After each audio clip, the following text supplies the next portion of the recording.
What's up, guys? Mr. Schaefer. It's time for our miraculous journey with our favorite China rabbit, Edward. Right.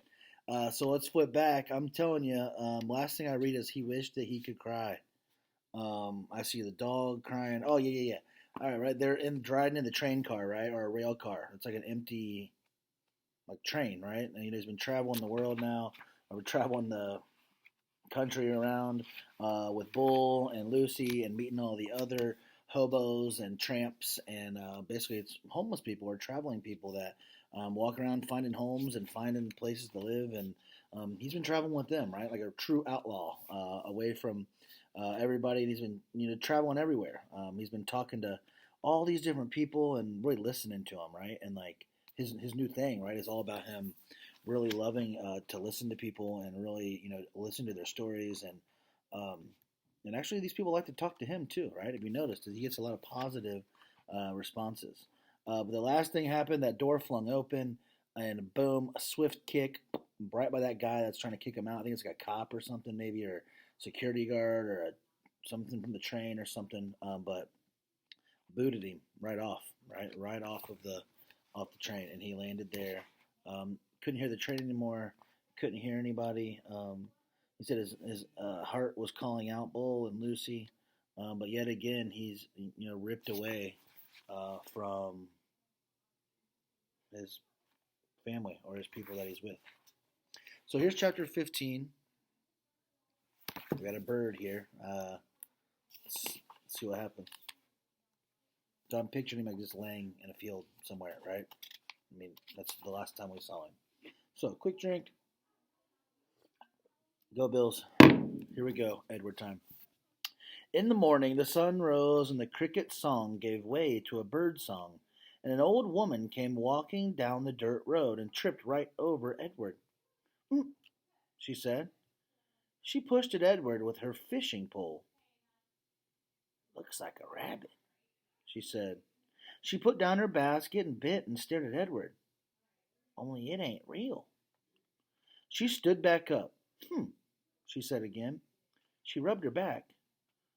"What I say is, there's a use for everything, and everything has its use. That's what I say." Edward didn't care what she said. The terrible ache he had felt the night before had gone away, and had been replaced with a different feeling, one of hollowness and despair.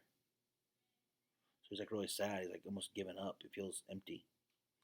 "Pick me up or don't pick me up," the rabbit thought. "It makes no difference to me." The old lady picked him up. She bent him double and put him in her basket, which smelled of weeds and fish, and then she kept walking, swinging the basket and singing, "Nobody knows the troubles I've seen." Edward, in spite of himself, listened. "I've seen troubles too," he thought. "You bet I have, and apparently they aren't over yet." Edward was right.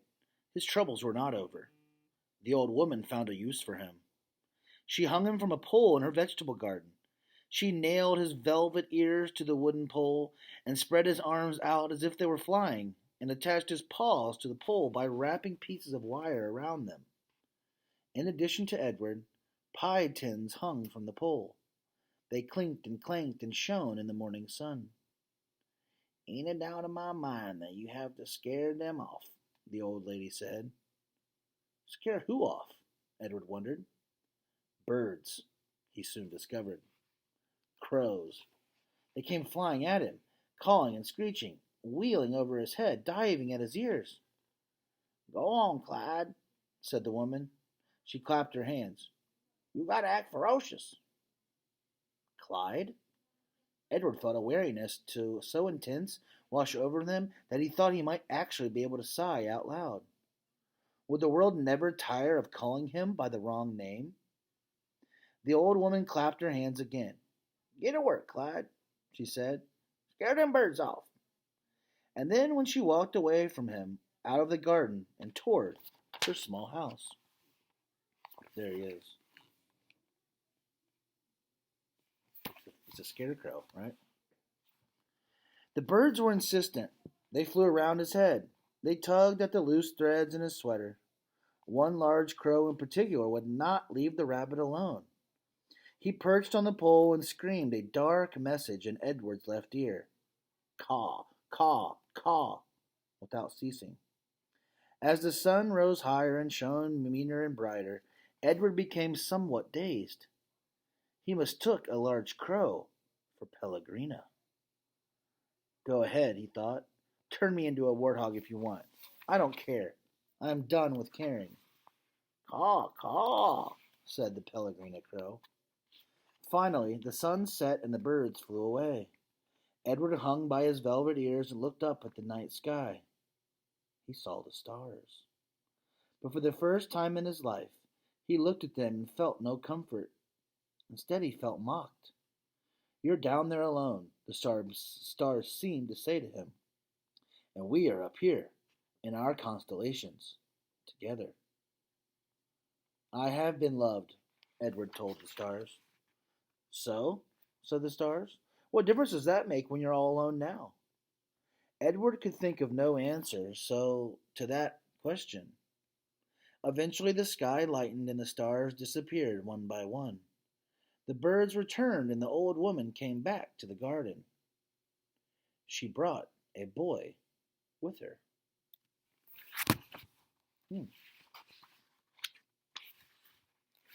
So he's now named Clyde, right? And he is a scarecrow, right? So yeah, let's see what happens in chapter 16. Let's do it. Oh, we got the little boy there. Looks like a little farmer boy out there with the shovel, about to work the garden. Let's see what happens.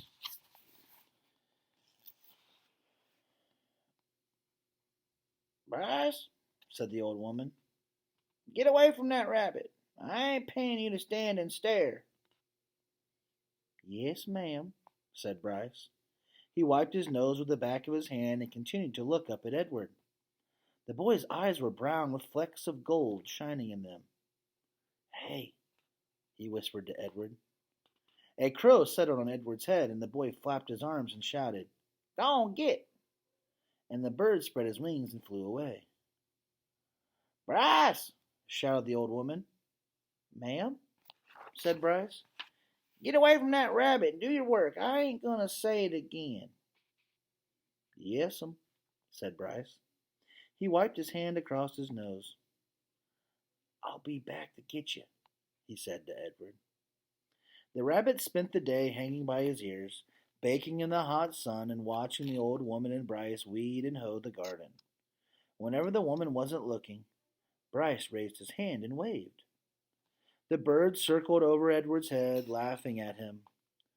What was it like to have wings? Edward wondered. If he had had wings he had tossed overboard, he would have not sunk to the bottom of the sea. Instead, he would have flown in the opposite direction, up into the deep, bright blue sky. And when Lolly took him to the dump, he would have flown out of that garbage and followed her and landed on her head, holding on with his sharp claws. And on the train, when the man kicked him, Edward would not have fallen to the ground. Instead, he would have risen up and sat on top of the train and laughed at the man. Caw, caw, caw. In the late afternoon, Bryce and the old lady left the field. Bryce winked at Edward as he walked past him. One of the crows lighted on Edward's shoulder and tapped him with the beak at Edward's china face, reminding the rabbit with each tap that he had no wings, that not only could he not fly, he could not move on his own at all, in any way. Dusk descended over the field, and then came true dark. A whippoorwill sang out over and over again, Whippoorwill, whippoorwill. It is the saddest sound Edward had ever heard. And then came another song, the hum of a harmonica. Bryce stepped out of the shadows.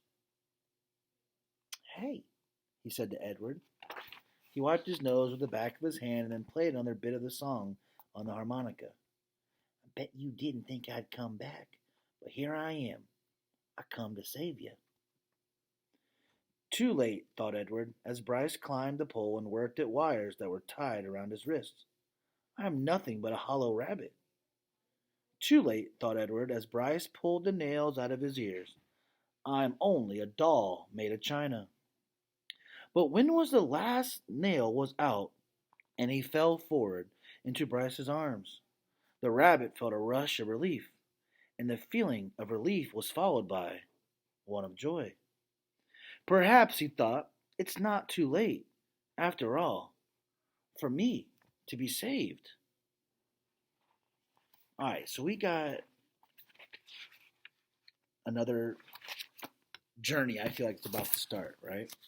So, as he was getting him down up here, you can see that when Bryce climbed the pole and worked at the wires, he actually took him down, right? Took him down.